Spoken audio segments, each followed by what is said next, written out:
72 polling booths around the city will open at 8 o'clock tomorrow morning and voting closes at 6 in the evening. It's estimated that the election will cost some $100,000, but unless the new council is dismissed, there won't be another local government election in Newcastle City for 5 years. Under the new system, any extraordinary vacancies will be filled by the next candidate on the party or group's ballot paper. Under this proportional representation system, each candidate must win at least 6,400 of the 100,000 votes cast to be successful. Voters must number their choices from 1 to 12 on this ballot paper, or their vote will be invalid. With the Lord Mayoral election, you must write the number 1 beside your first choice, and then it's up to you whether you fill out the numbers for the other 9 candidates.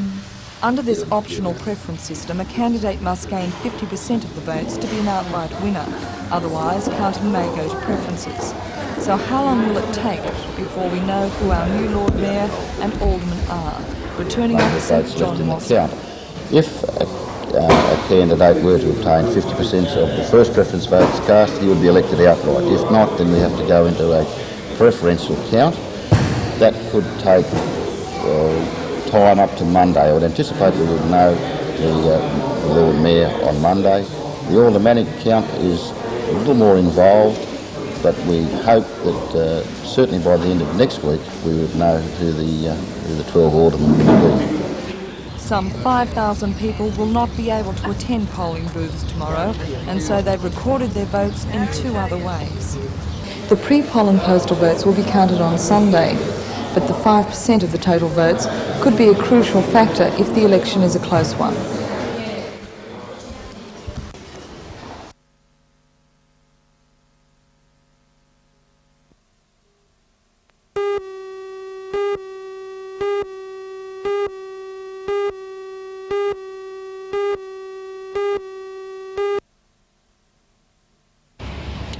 The 72 polling booths in the Newcastle area opened at 8 o'clock this morning, and electoral officers say they're pleased with the response from voters. It's the first time a council election has been run by the State Electoral Commission. The first time in 2 years Newcastle voters have been given the chance to elect their new council. 60 candidates are standing for 12 aldermanic places, with 10 standing for the position of Lord Mayor. The polls close at 6 o'clock tonight.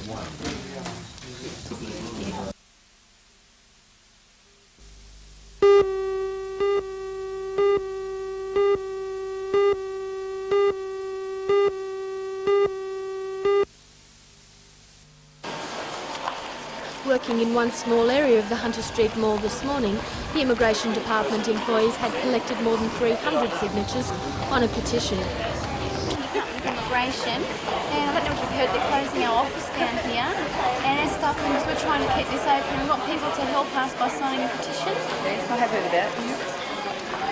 Vicky Telfer of the Administrative and Clerical Officers Association says the government, by closing the Newcastle office, will be sacrificing an essential service to this region for little gain.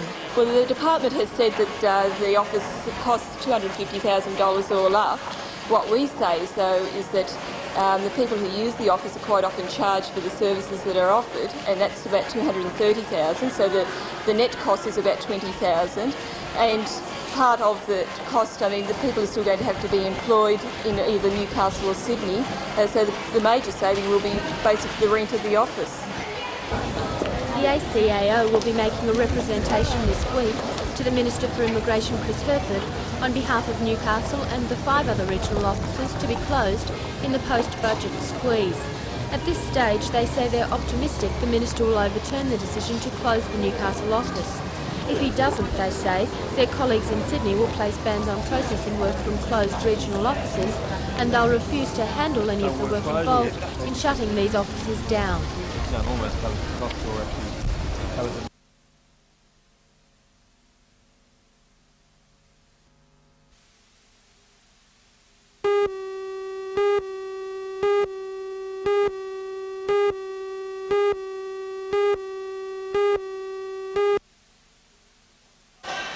While the Falcons led for much of the time, it was not totally one-sided, as they were headed on a couple of occasions by the Wildcats. It was also a game with the home team managed on occasions to display its obvious talents. Perhaps not in a team sense, but individually. Wayne McDaniel has been a major buy and must be retained. That may apply to some of the other recent imports, but to a lesser degree. Mike Johnson continues to be an enigma, with a talent others only dream of, but just partially brought into play at times. Hot and aggressive, there is no better shooter in the league. The Wildcats, their greatest character is coach Jay Bremer. Everyone's idea of a coach in a Hollywood movie. He takes a bigger part than some of his players. Dan Clausen is a top player, and so is Alan Black, who was fouled out with minutes to go.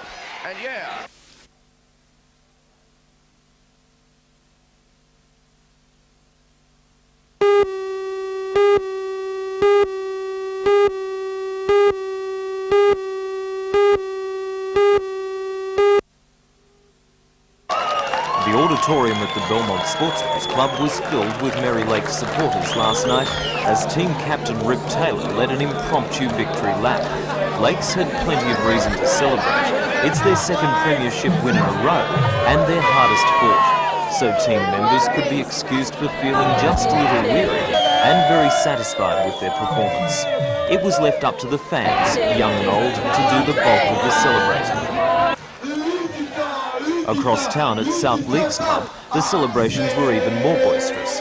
The club that came so close, yet ended up so far from the premiership, proved that at least it knew how to lose in style.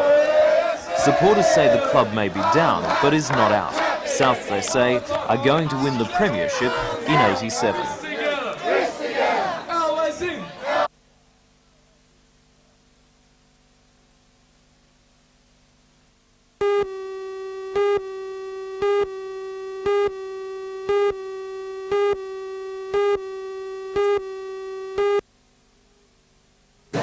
A team of 100 workers spent Sunday at City Hall counting votes.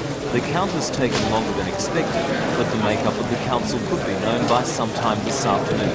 As it stands, the Labor Party is doing best, with 38% of the vote and a possible 5 seats on the council. The Citizens Group, meanwhile, seems likely to win only 2 council seats. The Liberal Party, running for the first time, looks likely to get 2 seats as well, and the remaining 3 seats will probably go to independent candidates. Leading the Lord Mayoral race is Labor's John McNaughton. He says that going into the election, Labor believed it would win 5 seats. I'd hoped that we would get 6, and we've only got 5. But we've been predicting the 5, so it's exactly spot on our predictions. The only difference is that there are 3 single ones. That's Mr. Bell, Mr. Tate, and Mrs. Gumas. And I believe that only 2 of those would get in. I'm disappointed with that because I would have liked to have got more Citizens Group representatives. I would have particularly liked to have got Del Saunders is on not yet because admitting defeat, but now faces the prospect of having to work with the Labor Lord Mayor. Well, I'll support whoever is Lord Mayor, and if it means that Newcastle has to be successful, I'll support anyone.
Swing the turn in the NBN Cameron handicap, and Castaneda going up to tackle Satin Sand and Silver Grand. In fourth place, Regal Value, Red Current Jacks. Down the outside, Riverdale starting to wind up, and further out, Bistro Star and Ace it over. Castaneda, 200 to go, tackling Satin Sand. Regal Value putting in a great run, and down the outside, Riverdale. It's Satin Sand, Castaneda, River on the outside is Regal Value and Riverdale. It's Castaneda, Satin Sand and Regal Value, and on the outside, Riverdale. Here's a go, Regal Value. In town for the carnival is Australia's best race caller and highly great rated finish last year. Ian Craig. How are your and he's banking on out? TJ It'll be a Smith magnificent Magic. race, Lee. I think that it might be a dead set replica of the Tramway Handicap at Randwick a couple of weeks ago when Chanticleer was able to lead all the way and beat March Akita. I think Riverdale, who ran a good race in the Tramway Handicap, if the track's not rain affected, he's got a big chance. But I'm going to go for the TJ Smith trained Chanticleer. Everything Tom is touching at the moment is turning to gold. Chanticleer to win. The big danger March Akita, who'll be vastly improved by that run at Randwick. And the top classer, Riverdale for third. Newcastle favourite Robert Thompson, the man that rode more winners than any other jockey in Australia last season, and he's happy good to horse, be on the top weight. Yes, that's right, Lou. It's my first ride on him, but I've seen plenty of him, and I'm pleased to be on him. Well, you'd be happy to be riding at Broadmeadow. It's a happy hunting ground of yours. I know a lot of the race goers go over and just back Thompson. So tomorrow there might be a big rush on him for the betting. Well, I hope so, Lou, and also, you know, I've rode a lot of winners at Broadmeadow, but I've never won Cameron Handicap, so I'll be looking for my first Cameron tomorrow. Which horses impress you as being your main dangers? I feel the Neville Begg trained March Akita, Ronnie Quinton to ride. I think she'll be the hardest one to beat.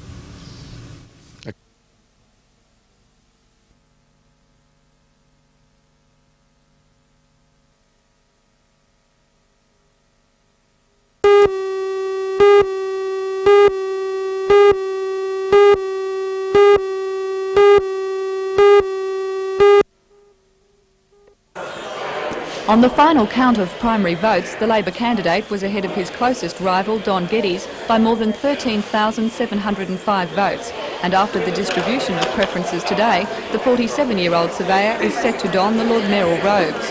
A far cry from the hub of the tally room, Mr McNaughton was back at work today in his city office, waiting for the final official word. Mr McNaughton believes he has won. I'm really totally confident. I've seen the distribution of preferences that have come through so far, and I'm receiving a significant number of those, and I believe that there's no way that it can be beaten now. Now, this is your first attempt to enter public office. Are you concerned by your lack of local government experience? Oh, not in the slightest. I spent 10 years as a member of the Local Government Appeals Tribunal. I know the local government through my work and through my business very, very well. I know the structure of local government. I work with at least, closely with at least 6 local government bodies in the Hunter Valley, and I'm totally confident about that.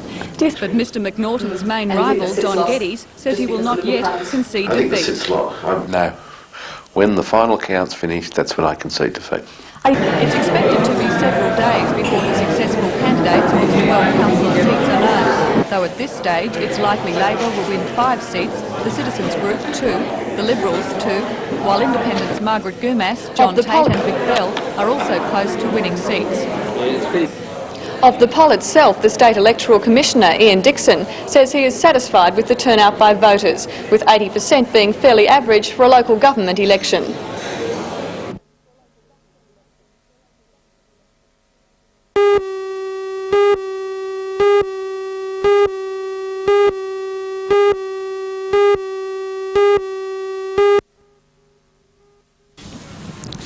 I'm Jim Sullivan.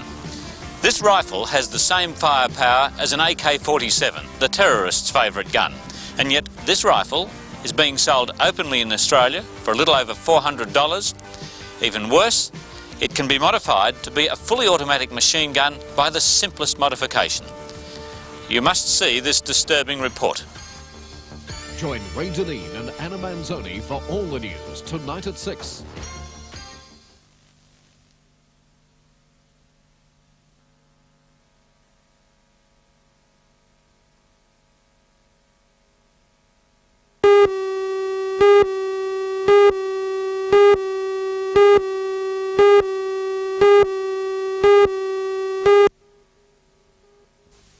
The first of the 3 warships, US Paul F. Foster, will enter the port of Newcastle on Saturday, while the others, the HMS Beaver and the HMS Alneda, will arrive on Monday for local celebrations to mark the Navy's 75th anniversary.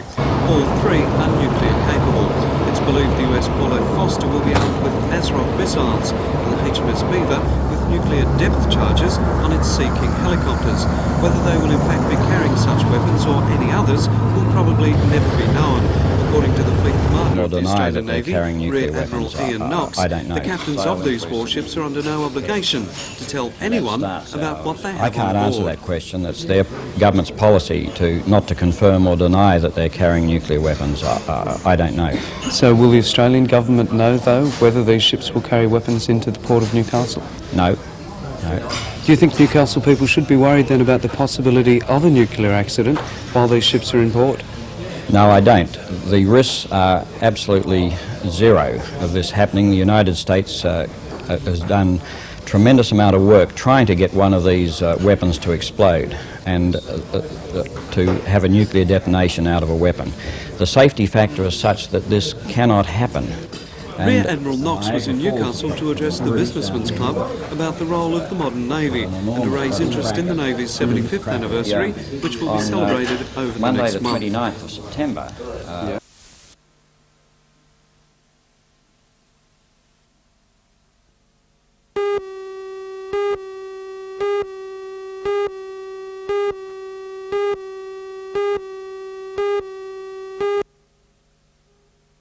Helicopters very rarely The Safety Symposium was organised by the Newcastle Industrial Safety Association and brought together more than 100 representatives of the region's major employers. The first guest speaker was John Skeen, the operations manager of the Newcastle Rescue Helicopter Service. He said the days of the service being used almost exclusively for surf rescues is long gone. Its main work is now land search and rescue and the fast transport of medical teams to accident sites. Mr. Skeen stressed that employers must prepare helicopter landing sites at factories and building projects, anywhere a serious accident could happen. The importance of preparation was stressed by Sergeant Brian Carr, the Chief Coordinator of the Newcastle Police Rescue Squad. Well, I've found in the time that I've been up here, quite a few of the larger industries do have some good emergency plans which they have formulated, but I believe there's still a lot of industries who do not, and this is what I will be hoping to get across to them tonight, that they should do some forward planning to meet all such emergencies.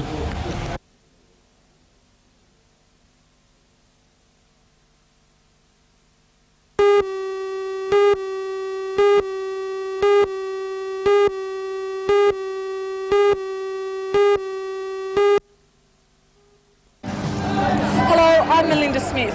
Today in Newcastle, hundreds of university and college students marched down Hunter Street to the Social Security office in protest of the introduction to tertiary fees next year.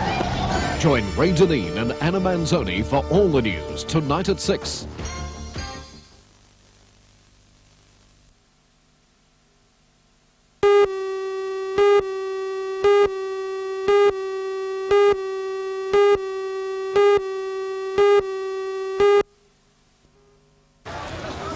The students gathered at Pacific Park angry and adamant in their cause. Among the speakers, Professor Godfrey Tanner addressed the students, giving support from the Administration Department of the Newcastle University. Under police escort, the protesters made their way down Hunter Street to the Department of Social Security. They say the changes will not only affect the number of students already enrolled at the universities and colleges, but will limit and restrict the subjects that are offered. Arriving at their destination, each student handed over a personally signed warning addressed to the Minister for Social Security, Senator Don Grimes. The letter reads, "The reintroduction of tertiary fees has placed my participation in higher education in jeopardy. I wish you to be aware that I may be registering as being unemployed next year."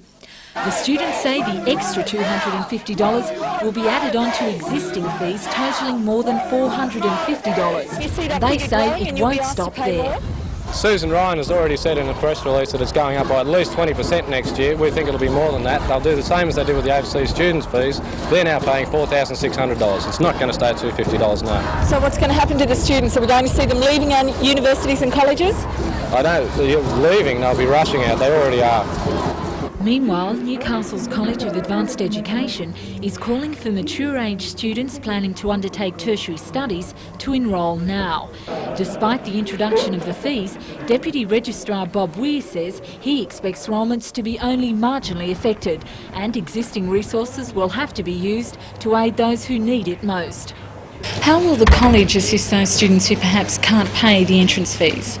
Well, the Commonwealth has provided an amount of money this year to assist needy students, and I believe that that assistance will continue in 1987, and students who just can't pay will be able to apply to the college for assistance in the form of a loan from that money. Do you think that this introduction of tertiary fees will in fact rule out some students that would like to take on some courses? I think there's no doubt about that there will be students who are at the lower end of the economic scale who just can't afford to pay that money.